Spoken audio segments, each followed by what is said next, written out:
Hi, thank you for having me. We're almost done, and we've learned so much. And I'd just like you to know that I'm not going to a funeral, but yesterday somebody said it was okay to go sleeveless, so I'm sleeveless. And here's my CGM that I'm going to talk about in a minute, and I'm wearing this skirt because I can. So, let's see if I can make this work. Oh, that's not making it work. What? Oh yeah, that would make it work. There we go. Okay, nothing to disclose. I like dairy. It doesn't like me. So we're going to talk a little bit about genes and hormones. Here's my beautiful mom and my beautiful dad back in the 70s. Check out the haircut. You can see me not looking very impressed in the pram and my three brothers surrounding me. And you can look at my mom's leg and you will see that classic bowling pin shape. And at the end of her life, she was actually stage 3 lipedema. This is me at 12, also not looking impressed, saying, why are you taking a picture of me? You can see the hormones have already kicked in, and I've already started to develop those classic lipedema legs. That's me at 18 on a beach in Thailand, when I would actually wear a swimsuit and let people see me in public. And you can see my legs are, again, getting very, very big. And then came the babies. My first pregnancy, I hit 320 pounds. This is me on the beach with my firstborn, and I'm probably weighing about pretty close to 300 pounds at that place. The picture next to it is me at the age of 21. If I had known then what I know now, I would be a very, very different person. The next picture is after my second child was born, my little David, and of course I cropped it because God forbid that I would actually let anyone see my whole body in a picture. And the last one isn't even my picture. I had to call friends and family to say, do you have any pictures of me when I was enormous? Because I don't have any of them. Surprise, surprise. So, my diagnosis, like many of you, did not come from a doctor. It came from my massage therapist. And I was glad because I realized that I wasn't losing my mind. Like many of the people in this room, I had also done every single diet ever created. I had been on cabbage soup. I had done under 800 calories a day. I'd done 12 apples a day. Been there, done that. Went on Weight Watchers with my husband. He dropped 40 pounds. I dropped 10. Kept going every single week for the next year. Didn't drop another one. I was sad that it had taken so long before somebody had told me that I wasn't losing my mind, and that it wasn't my fault that I wasn't losing. And I was mad that there was nothing I could do about it. Everyone said, sorry, chronic, progressive, you're going to suffer. And by the way, when you go to Dr. Google and you look at just how disabling this disease can be, it's terrifying. So I was scared. I was really, really scared. But then something happened. I started having seizures. I was driving home from the accountant's one afternoon, extremely proud of myself for having actually completed my taxes on time. And I had an aura, which is basically a small seizure which heralds a bigger seizure. As a child, I had had epilepsy, and at the age of 14, I'd gone on medication, and that medication had helped my seizures, but it had a very, very steep price, and that was it damaged my ability to learn. It damaged my ability to retain information. I had wanted to become a physician, and that dream went right out the window the minute I went on that drug. So by the time I hit 18 and I was accepted to university, I decided, you know what? I'm not going to be able to pull this off unless I ditch this drug. So I don't recommend anyone does this, but I stopped taking my medication cold turkey. Not advisable. I'll underscore that. But I didn't have another seizure. And then time passed, and I didn't have another seizure. And then 30 years passed, and I didn't have another seizure. Until I did. Thank you, perimenopause. So I started seizing 6 times a day, 8 times a day, 12 times a day. As time progressed, the seizures got worse. As the seizures got worse, the medication dosage was upped. And I found out that I had every single side effect in the book for the particular drug that I was taking. The worst of which happened to be rage and suicidal ideation. So the night I nearly threw myself off a bridge, my husband and I sat down and we had a conversation, and I said, you know what? If I die in my sleep from sudden unexpected death in epilepsy, otherwise known as SUDEP, I would rather do that than fracture my family forever. So I called my neurologist. I said, hey, we're stopping this drug. I don't care what you need to do, we're stopping the drug. And he said, all right, we'll titrate you off, but you're gonna have to start the same drug you were on when you were 14. And I thought, great. That means my career is over because I can't work in health promotion and health policy unless I actually have a mind that can, follow instructions and do research. So I knew that many things were going to change. But my husband, God bless him, the introvert that he is, he created a Facebook page. And he went online to a seizure support group, and there he heard about a ketogenic diet. And he came to me and said, honey, what about this? And I said, hey, at this point, I'm willing to try anything. But if you'd come at me with that diet 2 years ago, I would have shown you the door because diets don't work for me. But guess what? It did work for me. And right now is when we're going to start talking about what a ketogenic diet really is. If you're thinking about starting it, you first have to ask yourself why. And be very clear on that. So what are the goals that you wish to have? And what does the science say? And there is more and more emerging science. But before you start thinking about keto, because I guarantee if I ask 100 of you in this room today what you think keto is, you will all have a different story. Let's be clear. In the literature, a low carbohydrate, high healthy fat diet is considered under 100 grams of total carbohydrates. Can we agree that that would probably be a pretty good place for everybody in North America to land? I think so. Eat the rainbow, large variety of foods, but really what you'd be cutting out is highly refined starches and sugar. A very low carb, high healthy fat diet is considered under 50 grams of total carbohydrate. This is what most people are doing who are saying they're on a ketogenic diet. But it may or may not be ketogenic. For many people, 50 grams of total carbs a day is not going to put them into ketosis unless they are doing significant intermittent fasting, and then they'll probably have periods of ketosis. But a ketogenic diet, when you're talking about a therapeutic application, is under 20 grams of total carbs a day, not net. 20 grams of total carbs a day means you are in ketosis 24/7, 365. Now, do I think everybody needs to be in ketosis 24/7, 365? No, absolutely not. I think for the vast majority of people, the goal should be metabolic flexibility. That's how we were designed, that's what we should do. Periods of fasting, periods of feasting, eating the rainbow, eating a whole foods-based diet. Absolutely. But if you are metabolically damaged, or if you are dealing with an autoimmune disease, or certain types of cancer, then a therapeutic approach can be very effective for you. And I say can be, because it isn't for everybody, but it can be. And I would then encourage you to investigate it for a period of time until you have reached your goal, at which point, eat slightly higher carbohydrate. But notice the trend. We're talking total carbs here. Net carbs is a sham. So around this time, I felt like I was getting old and that I should probably be doing a DEXA scan on a yearly basis to track my bone density, track my fat mass, track my muscle mass. And I had also started going to the gym at this point. And I didn't go to the gym for about the first year and a half, but I did start going to the gym afterwards. And of course, anti-epileptic medications have a profound negative impact on not just liver enzymes, but also on bone density. I turned 50 this year, and my bone density has doubled. I actually have my bone density going up every year, which is pretty much unheard of at my age. And largely that is due to the working out that I am doing, as well as the real focus on managing my lipedema.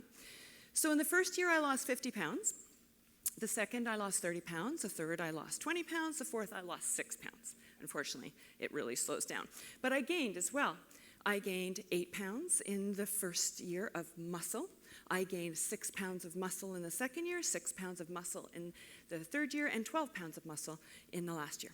Because, I'm deadlifting almost 100 kilos now. So here I am doing my deadlifting. I gained so much more than just health. I gained self-esteem. I gained bone density. I gained friends. I gained courage.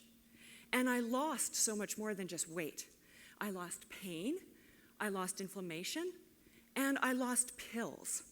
I was on $1,600 of medication a month prior to starting keto. I was on $0 of medication starting a month after I was on keto. And I have not filled a prescription for antibiotics in the last 5 years, when I would be a fairly chronic user of antibiotics prior to that.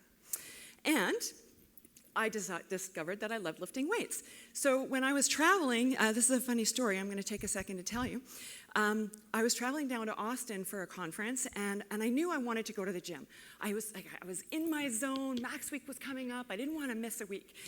And I thought, how am I going to go into Gold's Gym with these thighs and actually do what I need to do? Because I need to be spotted. I'm squatting 70 kilos. I don't do that unless someone's behind me getting ready to grab the bar.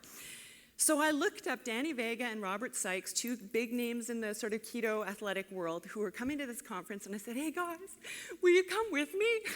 Will you come with me to the gym? Will you help me shoot a video to tell women over 40 how important it is that they lift heavy stuff? And they said, sure.